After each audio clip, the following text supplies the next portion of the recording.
Hello students, it's Anuradha ma'am here. Welcome to my YouTube channel make concept easy. आज के video lecture में class 12 accountancy को continue करते हुए मैं आपको टीएस गरेवाल बुक के आगे के क्वेश्चंस कंटिन्यू करूंगी। चैप्टर है अकाउंटिंग फॉर शेयर कैपिटल और टॉपिक है for feature and re issue of shares. अब मैं ले रही हूँ question number 72। Give necessary journal entries. देखो, इस क्वेश्चन में दो पार्ट गिवन है, दोनों ही पार्ट में आपको समझाऊंगी। पहला पार्ट है the directors of Devendra limited resolve on 1 Jan 2010 that 100 equity shares of ₹10 each, ₹8 paid up be forfeited for non payment of final call of ₹3। देखो, देवेंद्र लिमिटेड के डायरेक्टर्स ने ये डिसाइड किया 1 Jan 2010 को कि 100 शेयर्स को हम फॉरफिट करेंगे, जिनकी 10 रुपए फेस वैल्यू है और 8 रुपए जिन पर हमें मिल गए हैं, लेकिन 2 रुपए फाइनल कॉल के नहीं मिले। उन 100 शेयर्स को कंपनी करेगी forfeit. On 1 Feb 60 of these shares were reissued at ₹7 per share as fully paid up। 1 Feb को यह डिसीजन लिया कि जो 100 फॉरफिटेड शेयर है उसमें से 60 शेयर को री इश्यू करेंगे 7 रुपए पर शेयर के हिसाब से एज फुली पेड अप। तो पहले हम सोल्व करते हैं पार्ट 1। देखो, पहले हम पेमेंट का स्ट्रक्चर समझ लेते हैं कि देवेंद्र लिमिटेड ने किस तरह से पेमेंट मंगवाई है शेयर होल्डर्स से। एक शेयर है 10 रुपए का, कंपनी ने 10 रुपए फेस वैल्यू का शेयर इश्यू किया है। कंपनी ने 2 रुपए फाइनल कॉल के समय मंगवाए तो शेयर होल्डर्स ने पे नहीं किए। इस वजह से कंपनी ने शेयर्स को कर दिया फॉरफिट। 8 रुपए पेड अप है। पेड अप का मतलब क्या हुआ कि कंपनी को 8 रुपए मिल गए थे। अब देखो, 8 रुपए में कौन कौन सा पैसा है जो कंपनी को मिल गया। इसमें एप्लीकेशन मनी भी है, इसमें अलॉटमेंट मनी भी है और इसमें फर्स्ट कॉल की मनी भी है। तो हम यहाँ लिख देंगे application plus allotment plus first call money. 8 रुपए जो कंपनी को मिले हैं वो एप्लीकेशन, अलॉटमेंट और फर्स्ट कॉल के हैं, और 2 रुपए जो कंपनी को रिसीव नहीं हुए, जो कॉल्स इन एरियर अराइज हुआ है, जिस वजह से डायरेक्टर्स ने डिसाइड किया है कि शेयर्स को फॉरफिट कर देंगे, वो है फाइनल कॉल के 2 रुपए। क्लियर। अब देखो, कंपनी ने कितने शेयर फॉरफिट किए हैं। कंपनी ने 100 शेयर को किया है फॉरफिट। बाद में कंपनी ने डिसाइड किया कि इन 100 फॉरफिटेड शेयर्स में से 60 शेयर को हम करेंगे री इश्यू, यानी किसी दूसरे शेयर होल्डर को 60 शेयर हम बेच देंगे। किस रेट से बेचेंगे? 7 रुपए पर शेयर के हिसाब से शेयर्स को री इश्यू किया जाएगा। लेकिन री इश्यू के समय शेयर की वैल्यू कितनी है? As fully paid up. Fully paid up मतलब ओरिजिनल वैल्यू ऑफ शेयर 10 रुपए का शेयर है, लेकिन कंपनी री इश्यू कर रही है 7 रुपए। क्लियर। अब हम पास करते हैं फॉरफीचर की एंट्री। देखो, फर्स्ट एंट्री में शेयर कैपिटल को हम डेबिट करेंगे, क्योंकि जब कंपनी शेयर्स फॉरफिट करती है तो कंपनी का शेयर कैपिटल कम हो जाता है। इस वजह से शेयर कैपिटल को हम करते हैं डेबिट। तो एंट्री होगी share capital account debit to forfeited share account to final call account. Share capital में कितनी अमाउंट आएगी? देखो, जहां तक फॉरफीचर होता है वहां तक की हम फेस वैल्यू लेते हैं। यहाँ पर फॉरफीचर पूरे के पूरे 10 रुपए तक हुआ है, क्योंकि फाइनल कॉल जब कंपनी ने 2 रुपए की मंगवाई तो शेयर होल्डर ने पे नहीं की। तो यहाँ पर हम पूरे के पूरे 10 रुपए लेंगे फॉरफीचर करते समय। कितने शेयर फॉरफिट किए हैं? कंपनी ने 100 शेयर फॉरफिट किए हैं, उसे आप मल्टीप्लाई करेंगे 10 से, तो शेयर कैपिटल को आप डेबिट करेंगे 1000 रुपए से। तो यहाँ आप लिखेंगे ₹1000। फॉरफिटेड शेयर अकाउंट में कितनी अमाउंट आएगी? जितनी अमाउंट शेयर होल्डर्स ने पे कर दी है। कितना पैसा पे कर दिया? 8 रुपए शेयर होल्डर ने पे कर दिया। तो 100 को आप 8 से मल्टीप्लाई करेंगे तो 800 रुपए आएंगे फॉरफिटेड शेयर अकाउंट में। शेयर फाइनल कॉल अकाउंट को कितनी अमाउंट से क्रेडिट करेंगे? जो कॉल्सन एरियर अराइज हुआ है, जो शेयर होल्डर ने पे नहीं किया। 2 रुपए शेयर होल्डर ने पे नहीं किए, तो 100 को आप 2 से मल्टीप्लाई करेंगे तो अमाउंट आएगी ₹200। नरेशन होगी 100 शेयर्स फॉरफिटेड। अब देखो सेकेंड एंट्री होगी री इशू की। कंपनी क्या कर रही है कि 100 फॉरफिटेड शेयर में से 60 शेयर को कर रही है री इशू। किस रेट से री इशू कर रही है? 7 रुपए पर शेयर के हिसाब से कर रही है री इशू। तो 6 7 42। कंपनी को 420 रुपए मिल रहे हैं री इशू के समय। तो जब कंपनी शेयर्स री इशू करती है तो पैसा आता है कंपनी के पास, और जब पैसा आता है तो हम करते हैं बैंक को डेबिट। तो एंट्री होगी बैंक अकाउंट डेबिट। अमाउंट कितनी आएगी? अमाउंट आएगी ₹420 टू शेयर कैपिटल अकाउंट। देखो शेयर कैपिटल अकाउंट में कितनी अमाउंट क्रेडिट होगी? देखो कंपनी ने 60 शेयर को किया है री इशू और एक शेयर की वैल्यू रखी है 10 रुपए, यानी 600 रुपए कंपनी को मिलने चाहिए थे। 600 रुपए कंपनी शेयर कैपिटल में करेगी क्रेडिट। तो आप शेयर कैपिटल के सामने दिखाएंगे ₹600। लेकिन देखो यहाँ तो कंपनी को मिले हैं 420, यानी कंपनी को नुकसान हुआ है। कंपनी ने लॉस पर शेयर्स को री इशू किया है। जो लॉस होता है, जो नुकसान होता है, उसे हम डेबिट करते हैं, क्योंकि कंपनी री इशू के समय शेयर होल्डर्स को दे रही है डिस्काउंट। तो जो भी डिफरेंस की अमाउंट होगी उसे हम दिखाते हैं फॉरफिटेड शेयर अकाउंट डेबिट में। तो देखो 600 में से हम 420 को माइनस करेंगे तो डिफरेंस आएगा ₹180। ये जो 180 रुपीज है ये कंपनी का लॉस है, और इसके लिए हम लिखेंगे forfeited share account debit. Narration होगी 60 फॉरफिटेड शेयर्स री इशू। अब देखो थर्ड एंट्री में जो फॉरफिटेड शेयर की अमाउंट होती है उसे ट्रांसफर करते हैं कैपिटल रिजर्व में। यहाँ पर कितनी अमाउंट है फॉरफिटेड शेयर की? 800 रुपए। तो पूरे 800 रुपए ट्रांसफर कर देंगे कैपिटल रिजर्व में? नहीं। क्यों नहीं करेंगे? पहली बात तो ये कि कंपनी ने सारे के सारे फॉरफिटेड शेयर्स री इशू नहीं किए। दूसरा, हमें री इशूड शेयर्स पर फॉरफिटेड अमाउंट कैलकुलेट करनी होगी। इसके लिए हम बनाएंगे एक वर्किंग नोट। देखो वर्किंग नोट में आप क्या लिखेंगे? Forfeited amount on 100 shares is equal to 800 rupees.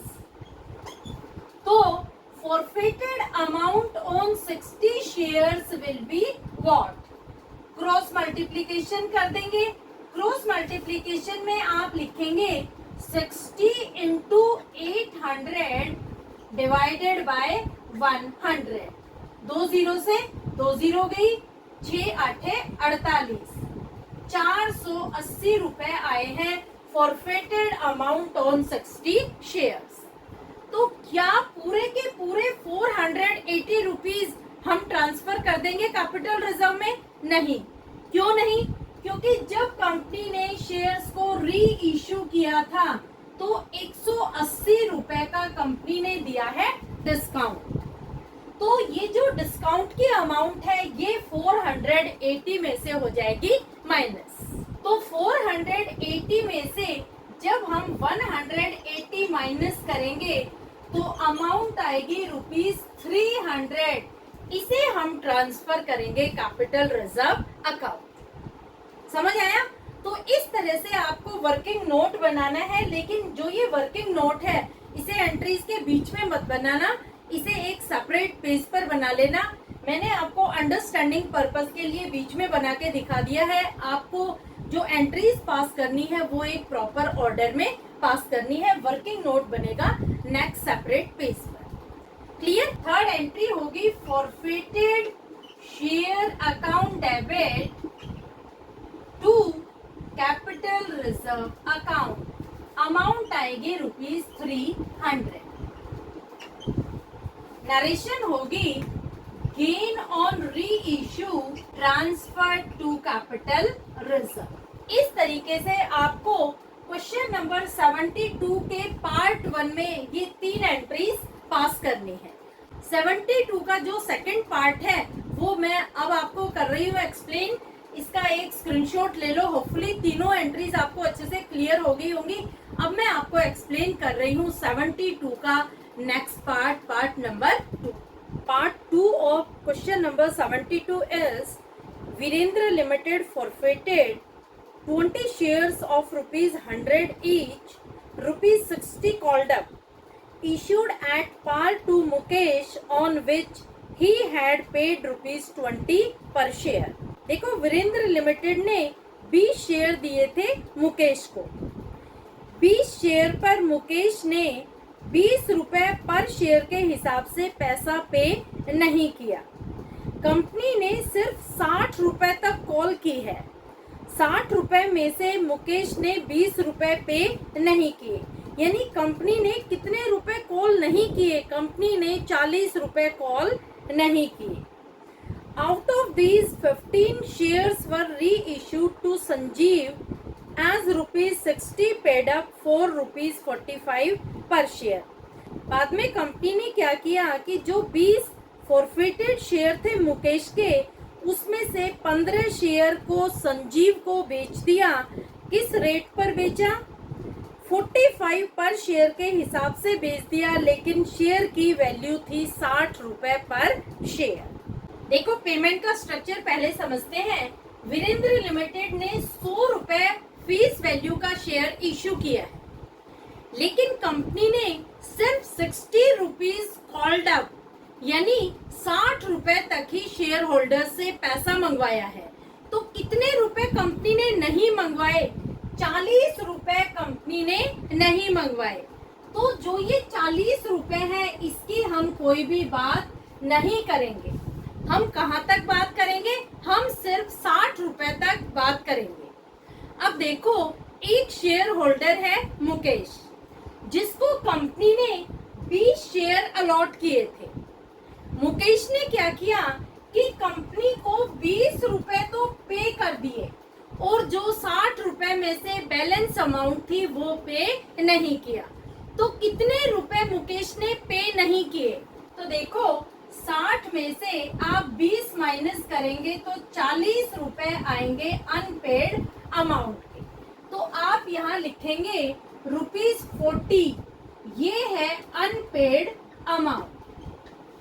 इन ₹40 की वजह से ही जो मुकेश ने पे नहीं किए, फॉरफीचर अराइज हुआ है। कंपनी ने 20 शेयर्स को कर दिया फॉरफिट, जो कंपनी ने मुकेश को अलॉट किए। क्लियर? अब देखो, आगे कंपनी ने क्या किया कि इन 20 फॉरफिटेड शेयर्स में से 15 शेयर को कर दिया री इश्यू। किसे री इश्यू किया? संजीव को री इश्यू कर दिया, और रेट था ₹45 पर शेयर के हिसाब से। लेकिन कंपनी ने री इश्यू के समय शेयर की वैल्यू रखी थी ₹60 पर शेयर। ₹60 पेड अप का मतलब क्या हुआ कि कंपनी को ₹60 पर शेयर के हिसाब से मिलने चाहिए थे, लेकिन मिले हैं ₹45 पर शेयर। तो समझ आ गया आपको क्वेश्चन का कंसेप्ट? अब हम पास करते हैं जर्नल एंट्रीज। पहली एंट्री होगी फॉरफीचर की। Share capital account debit to forfeited share account to calls in arrears account. Share capital में कितनी अमाउंट आएगी? जहां तक फॉरफीचर हुआ है वहां तक की हम फेस वैल्यू लेते हैं शेयर की। देखो यहाँ पर 60 रुपए तक फॉरफीचर हुआ है, क्योंकि कंपनी ने जो 40 रुपए है उसके लिए कोई भी कॉल नहीं की, तो हम बात करेंगे सिर्फ 60 रुपए तक। कितने शेयर कंपनी ने फॉरफिट किए हैं? 20 शेयर कंपनी ने किए हैं फॉरफिट, तो 20 को मल्टीप्लाई करेंगे 60 से, तो अमाउंट आएगी ₹1200। शेयर कैपिटल को आप डेबिट करेंगे ₹1200। फॉरफिटेड शेयर अकाउंट में कितनी अमाउंट आएगी? जो अमाउंट शेयर होल्डर्स ने पे कर दी, यहाँ पर 20 रुपए शेयर होल्डर्स ने पे कर दिए, तो आप 20 को मल्टीप्लाई करेंगे 20 से, 400 रुपए आएंगे फॉरफिटेड शेयर अकाउंट में। कॉल्सन एरियर में कितनी अमाउंट आएगी? जो शेयर होल्डर ने पे नहीं किया, तो 20 को आप मल्टीप्लाई करेंगे 40 से, 800 रुपए आएंगे कॉल्सन एरियर में। नरेशन होगी 20 शेयर्स फॉरफिटेड। अब देखो सेकेंड एंट्री होगी री इश्यू की। कंपनी क्या कर रही है कि 15 फॉरफिटेड शेयर को संजीव को री इश्यू कर रही है। किस रेट पर री इश्यू कर रही है? 45 रुपीज पर शेयर के हिसाब से री इश्यू कर रही है। तो बैंक को करेंगे हम debit, bank account debit to share capital account. देखो कंपनी को री इश्यू के समय कितना पैसा मिल रहा है? कंपनी 15 शेयर कर रही है री इश्यू और रेट है 45 रुपीज पर शेयर, तो 15 को आप मल्टीप्लाई करेंगे 45 से, तो अमाउंट आएगी ₹675। 675 ये अमाउंट कंपनी को री इश्यू के समय रिसीव हो रही है। शेयर कैपिटल में कितनी अमाउंट आएगी? जो पैसा कंपनी को री इश्यू के समय मिलना चाहिए था वो आएगा शेयर कैपिटल अकाउंट में। देखो कंपनी ने 15 शेयर री इश्यू किए थे और री इश्यू के समय ₹60 पेड अप थे, यानी शेयर की वैल्यू थी ₹60। तो आप 15 को 60 से मल्टीप्लाई करेंगे तो अमाउंट आएगी ₹900। 900 रुपए कंपनी को मिलने चाहिए थे री इश्यू के समय, लेकिन मिले हैं 675।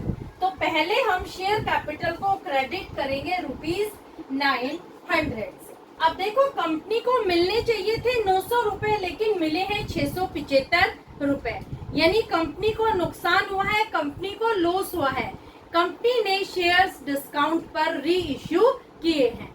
कितना लॉस हुआ है? इन दोनों का डिफरेंस हम निकालेंगे। 900 में से हम माइनस करेंगे 675, तो डिफरेंस आएगा 225। तो 225 को हम डेबिट करेंगे फॉरफिटेड शेयर अकाउंट। क्लियर? समझ आया? जो डिफरेंस होता है, जो लॉस होता है, जो डिस्काउंट होता है, उसे हम लिखते हैं forfeited share account debit. Narration होगी 15 शेयर्स री इश्यूड एट ₹45। अब देखो थर्ड एंट्री में जो फॉरफिटेड शेयर की अमाउंट होती है उसे हम ट्रांसफर करते हैं कैपिटल रिजर्व में। तो यहाँ पर फॉरफिटेड शेयर की अमाउंट है 400 रुपए, तो क्या 400 रुपए ट्रांसफर हो जाएंगे कैपिटल रिजर्व में? नहीं। क्यों नहीं होंगे? क्योंकि कंपनी ने पहली बात तो ये कि सारे के सारे फॉरफिटेड शेयर्स री इश्यू नहीं किए। कंपनी ने 20 में से 15 फॉरफिटेड शेयर्स को किया है री इश्यू। तो पहले तो हम ये फाइंड आउट करेंगे कि 15 री इश्यूड शेयर्स पर कितनी फॉरफिटेड अमाउंट है। इसके लिए हम बनाएंगे एक वर्किंग नोट। देखो वर्किंग नोट में आपको क्या लिखना है? Forfeited amount on 20 shares is equal to ₹400। तो फॉरफिटेड अमाउंट ऑन 15 शेयर विल बी व्हाट? इसे कर देंगे क्रॉस मल्टीप्लाई। क्रॉस मल्टीप्लीकेशन में आप कैसे लिखेंगे 400 इंटू 15 डिवाइडेड बाई 20, 20 टू जा 40, 15 दूनी 30 इज इक्वल टू 300 रुपीज। तो क्या 300 हम ट्रांसफर करेंगे कैपिटल रिजर्व में? नहीं। क्यों नहीं? क्योंकि जब कंपनी ने शेयर्स को री इश्यू किया था तो कंपनी ने दिया था डिस्काउंट। डिस्काउंट की जो ये अमाउंट है 225 रुपए, इसे हम माइनस कर देंगे 300 रुपीज में से। तो यहाँ पर हम करेंगे माइनस ₹225, तो बैलेंस आएगा ₹75। ये जो ₹75 है ये ट्रांसफर किए जाएंगे कैपिटल रिजर्व अकाउंट। समझ आया? वर्किंग नोट बनाना ये मैंडेटरी है। अगर आपने वर्किंग नोट नहीं बनाया तो जरूर आप गलती करेंगे कैपिटल रिजर्व में अमाउंट ट्रांसफर करने में। लेकिन जो ये वर्किंग नोट है ये एंट्रीज के बीच में मत बनाना, ये सेपरेट पेज पर बनाना। मैंने आपको समझाने के पर्पज से बीच में वर्किंग नोट बना दिया है, आपको इसे सेपरेट पेज पर बनाना है। अब मैं पास कर रही हूँ थर्ड एंट्री होगी forfeited share account debit to capital reserve account, amount आएगी ₹75। नरेशन होगी gain on reissue transfer to capital reserve. इस तरीके से आपको क्वेश्चन नंबर 72 के सेकंड पार्ट में 3 एंट्रीज पास करनी। क्लियर? तो होपफुली क्वेश्चन नंबर 72 के दोनों पार्ट आपको अच्छे से क्लियर हो गए होंगे। फिर भी कोई क्वेरी हो तो feel free to comment in comment box. Thank you so much.